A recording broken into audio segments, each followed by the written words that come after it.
Shalom,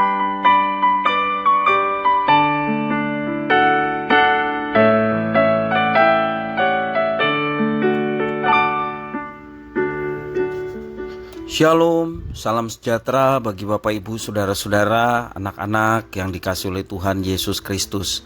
Berjumpa kembali bersama saya Pendeta Eka di dalam renungan firman Tuhan pada hari ini, hari Selasa 12 Desember 2023.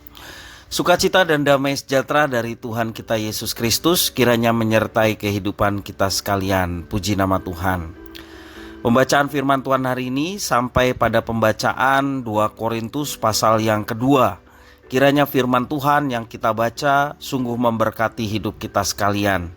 Baik, sebelum kita merenungkan bagian firman Tuhan bacaan hari ini, mari kita akan berdoa bersama. Tuhan Allah Bapa di surga, di dalam nama Tuhan Yesus, kami datang padamu mengucapkan syukur dan terima kasih kepada Tuhan yang memelihara hidup kami sampai pada hari ini. Biarlah setiap kasih sayang yang boleh kami alami sungguh menjadikan kami semakin mengenal pribadi Tuhan, dan pengenalan akan Tuhan mendorong kami untuk hidup dalam ketaatan. Biarlah Tuhan memampukan kami ketika kami membaca, merenungkan firman untuk dapat memahaminya, serta menuntun kami untuk kami menjadi pelaku-pelaku firman. Terima kasih Bapa, inilah diri kami sedia belajar firman-Mu. Demi nama Yesus Kristus kami berdoa. Haleluya, amin. 2 Korintus pasal yang kedua ayat 1-11. Demikian firman Tuhan. Aku telah mengambil keputusan di dalam hatiku bahwa aku tidak akan datang lagi kepadamu dalam duka cita. Sebab jika aku mendukakan hatimu, siapa lagi yang dapat membuat aku menjadi gembira selain Dia yang berduka cita karena aku? Dan justru itulah maksud suratku ini, yaitu supaya jika aku datang jangan aku berduka cita oleh mereka yang harus membuat aku menjadi gembira. Sebab aku yakin tentang kamu semua bahwa sukacitaku adalah sukacitamu. Aku menulis kepada kamu dengan hati yang sangat cemas dan sesak dan dengan mencucurkan banyak air mata. Bukan supaya kamu bersedih hati, tetapi supaya kamu tahu betapa besarnya kasihku kepada kamu semua. Tetapi jika ada orang yang menyebabkan kesedihan, maka bukan hatiku yang disedihkannya, melainkan hati kamu sekalian, atau sekurang-kurangnya supaya jangan aku melebih-lebihkan hati beberapa orang di antara kamu. Bagi orang yang demikian, sudahlah cukup teguran dan sebagian besar dari kamu. Sehingga kamu sebaliknya harus mengampuni dan menghibur dia, supaya ia jangan binasa oleh kesedihan yang terlampau berat. Sebab itu aku menasihatkan kamu supaya kamu sungguh-sungguh mengasihi dia. Sebab justru itulah maksudnya aku menulis surat kepada kamu, yaitu untuk menguji kamu, apakah kamu taat dalam segala sesuatu? Sebab barang siapa yang kamu ampuni kesalahannya, aku mengampuninya juga. Sebab jika aku mengampuni, seandainya ada yang harus kuampuni, maka hal itu kubuat oleh karena kamu di hadapan Kristus, supaya iblis jangan beroleh keuntungan atas kita, sebab kita tahu apa maksudnya. Demikianlah firman Tuhan. Bapak Ibu Saudara-saudara yang dikasihi oleh Tuhan, kasih dan pengampunan perlu senantiasa ada di dalam kehidupan bergereja, agar gereja menjadi sehat dan bertumbuh. Setiap jemaat Tuhan dapat memiliki hubungan yang indah dan harmonis di dalam Kristus.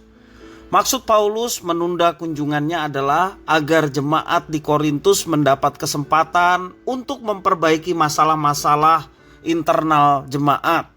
Ya, itulah sebabnya Paulus sebelumnya menulis satu surat yang keras, penuh dengan kecemasan, demikian juga air mata. Tujuannya bukan untuk mendukakan mereka, tetapi memperbaiki kesalahan mereka agar kunjungannya mendatangkan sukacita. Itulah yang dituliskan di dalam ayat yang ketiga dan keempat. Namun jika masih ada jemaat di sana yang menimbulkan duka cita, maka Paulus dan jemaat di Korintus akan sama-sama mengalaminya. Terhadap jemaat demikian, Paulus menasihatkan mereka untuk mempraktekkan kasih dan pengampunan seperti Tuhan. Pertama-tama, para pemimpin gereja harus mendisiplin orang itu dengan menegurnya sebagai saudara. Di dalam Matius pasal 18 ayat 15, Tuhan Yesus pun mengajarkan bagaimana menegur saudara seiman, yakni di bawah 4 mata, ya, agar ia sadar tujuannya, ya, dan bertobat. Langkah selanjutnya, bila ia sudah bertobat, mereka harus mengampuni dan menghibur orang itu, supaya ia merasa diterima kembali dalam komunitas orang percaya dan tidak terus dikuasai oleh perasaan ataupun kebersalahannya. Dalam ayat yang ke-8 menjelaskan demikian. Nah, dengan demikian orang itu boleh bangkit dari keterpurukan dan mendapatkan kekuatan untuk tidak mengulang kesalahan yang sama. Inilah kasih yang harus mereka praktekkan agar mereka taat dalam segala sesuatu kepada firman Tuhan, untuk saling mengasihi dan mengampuni. Dengan demikian, iblis tidak akan mendapatkan kesempatan untuk menjerat orang itu dan memecah belah persekutuan di antara saudara seiman di Korintus. Bapak, Ibu, saudara-saudara yang dikasihi oleh Tuhan, dalam kehidupan bergereja tentunya sering ada anggota jemaat yang berbuat salah. Terhadap jemaat yang demikian, marilah kita mempraktekkan kasih dan pengampunan sebagaimana telah difirmankan Tuhan di dalam teks yang kita baca. Contoh praktek yang dialami oleh jemaat di Korintus. Kita saling mengasihi dengan wujud mengampuni dan menerimanya kembali. Marilah kita menegur dengan kasih yang lemah lembut, mengampuni mereka yang bersalah dan menghibur mereka yang lemah dan terpuruk, ya, agar mereka semua dipulihkan dan diterima kembali dalam persekutuan saudara seiman, dan mereka bangkit dari keterpurukan itu dan dapat melayani bersama-sama dengan umat Tuhan yang lain. Mari Bapak, Ibu, saudara-saudara jemaat sekalian, kita bersama-sama bersatu di dalam Tuhan. Kita boleh saling mengasihi dan mengampuni tak kala ada kesalahan satu dengan yang lainnya, sehingga menjadi kekuatan besar bagi umat Tuhan yang bersatu dalam melayani Tuhan, dan tentunya kesatuan tubuh Kristus dalam melayani Tuhan boleh mendatangkan pertumbuhan iman dan rohani setiap jemaat. Demikian juga hidup kita boleh menjadi berkat bagi sesama, dan mereka boleh mengenal Kristus melalui kesatuan umat Tuhan yang melayani. Kiranya firman Tuhan memberkati kita sekalian. Mari kita berdoa. Terima kasih Tuhan atas firman-Mu. Berkenan Engkau memampukan kami untuk mempraktekannya dalam kehidupan jemaat, boleh saling mengasihi, saling mengampuni satu dengan yang lainnya, sehingga tercipta satu kesatuan yang utuh untuk melayani Tuhan. Dan kami percaya sinergi umat Tuhan dalam melayani boleh menjadi kekuatan besar, bukan saja untuk mendatangkan pertumbuhan iman bagi kami semua. Demikian juga hidup kami boleh menjadi berkat bagi orang-orang yang ada di sekitar kami.